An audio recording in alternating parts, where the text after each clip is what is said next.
I am falling in love to my teacher. My name is Johnny. I am 17 years old and here is my story.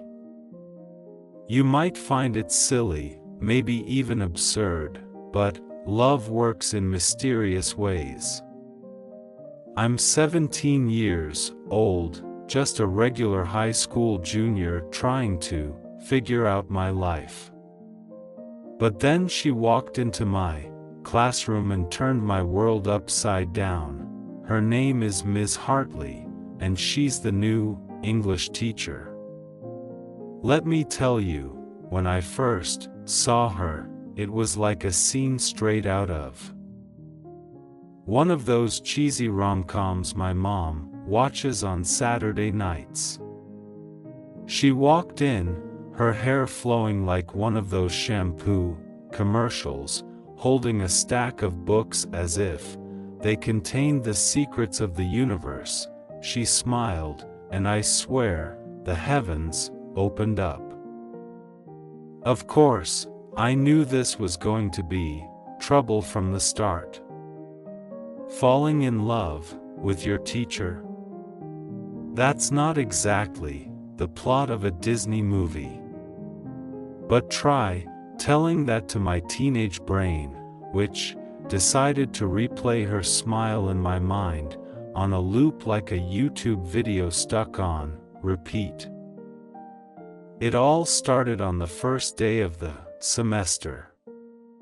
Ms. Hartley stood at the front of the class, writing her name on the board in elegant cursive.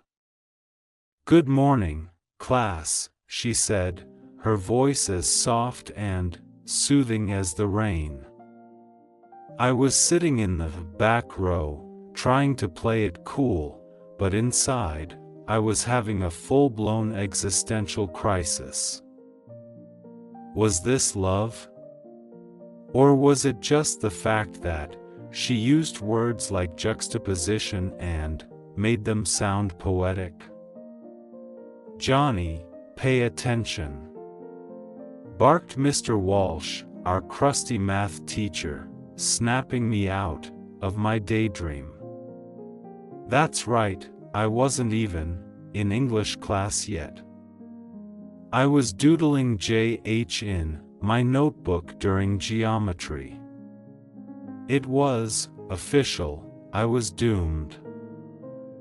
When English class finally rolled around, I made sure to sit in the second row, not the front, because that would make me look too eager, but close enough so she'd notice me if I asked an intelligent question. Unfortunately, asking intelligent questions isn't really my strong suit. So, naturally, I ended up asking, "Ms. Hartley, do you think Shakespeare liked pizza?" She paused for a moment, clearly trying to decide if I was being serious. Then she laughed, a laugh so warm and genuine that it made my face turn the color of a ripe tomato.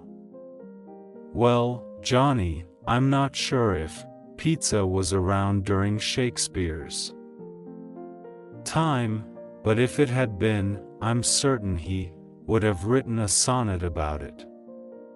Nailed it. From that day on, I became the guy who asked ridiculous questions in class just to hear her laugh. My friends thought I was insane.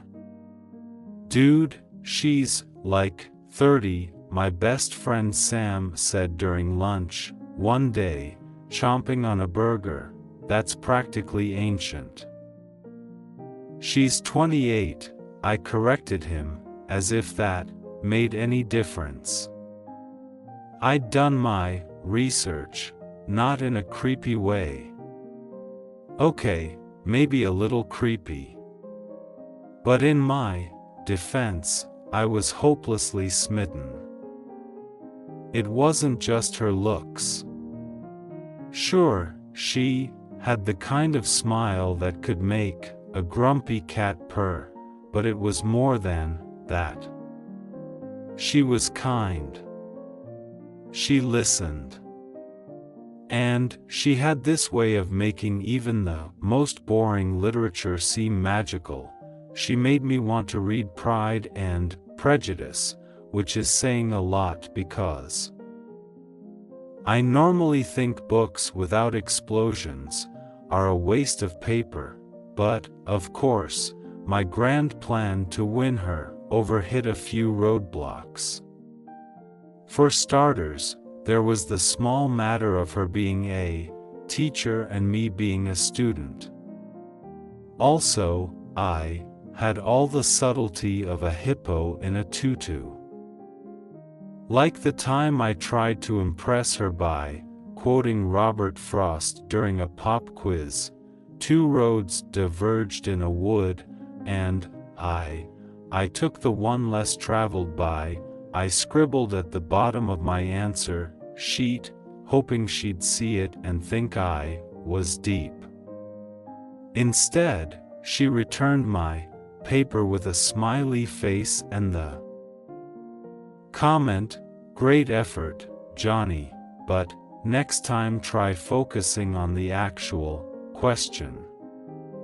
Then there was the Valentine's Day debacle. I'd spent an entire week crafting the perfect anonymous card for her. It was heartfelt but not too creepy. Romantic but not too obvious. I left it on her desk before class, and, for the rest of the day, I was a nervous wreck. Would she guess it was from me? Would she think it was sweet? Or would she report me to the principal for being a lovesick weirdo? As it turned out, she read the card aloud to the class as an example of heartfelt writing. My heart nearly stopped when she said, "Whoever wrote this, you have a talent for expressing your feelings." Sam elbowed me in the ribs, whispering, "Dude, she's talking about you." I wanted to melt into the floor, but the turning point came during the spring talent show. I'm not exactly a performer, but I figured this was my chance to show Ms. Hartley that I had layers like an onion. Or a parfait. So I signed up to recite a poem I'd written about unrequited love. I poured my heart into it, describing how love can feel like a double-edged sword, beautiful and painful all at once. The audience clapped politely, but Ms. Hartley, she stood up and gave me a standing ovation. After the show, she found me backstage. "That was beautiful, Johnny," she said, her eyes shining. "You have a real gift." "Thanks," I mumbled, feeling like my brain had turned into mashed potatoes. "Keep writing," she said. "You have a voice that deserves to be heard." And that was the moment I realized something important. Maybe I didn't need to impress her with grand gestures or ridiculous questions. Maybe it was enough just to be myself and let her see the real me. Fast forward to graduation day. I was 18 now, officially no longer her student. As I walked across the stage to get my diploma, I glanced at Ms. Hartley. She gave me a proud smile, and for the first time, I felt like maybe, just maybe, things were going to be okay. We're not running off into the sunset together or anything crazy like that, but we've kept in touch. She's become my mentor, encouraging me to pursue writing and helping me navigate life, and who knows? Maybe one day, when the timing is right and I'm no longer just the love-struck kid from her English class, we'll meet again. But for now, I'm just grateful to have known her. So, that's my story. It's messy and complicated and a little embarrassing, but it's mine.